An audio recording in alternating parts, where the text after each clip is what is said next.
వృద్ధురాలిపై ఓ constable కుటుంబం మూకుమ్మడి దాడి చేసింది. దాడి దృశ్యాలు అక్కడే ఉన్న సీసీ కెమెరాలో స్పష్టంగా రికార్డయ్యాయి. కానిస్టేబుల్ కుటుంబం పెంచుకుంటున్న కుక్క తమ ఇంటి ముందు గలీజ్ చేస్తుందని అన్నందుకు వృద్ధురాలిపై కుటుంబం దాడికి దిగింది. పక్కనే ఉన్న కానిస్టేబుల్ వృద్ధురాలిపై దాడిని అడ్డుకోవాల్సింది పోయి ఇంకా కొట్టాలి అంటూ లాఠీని ఇచ్చాడు. మాదన్నపేట పోలీసులకు బాధిత వృద్ధురాలు ఫిర్యాదు చేసింది.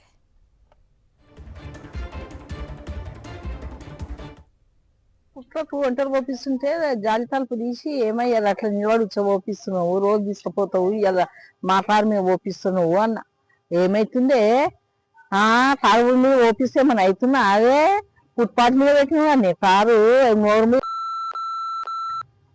చంద్రకాంత్ అట్లా అని డ్రెస్ మీద ఉండి ఫోన్ చేస్తుంటే వాళ్ళ పోలీసు వాళ్ళు చేసిందేమో అనుకున్నా నాన్న.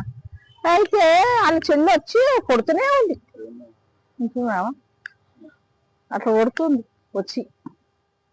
పోలీసు వాళ్ళు చేస్తుందేమో, పోలీసు వాళ్ళు వస్తారేమో అని అనుకో. మా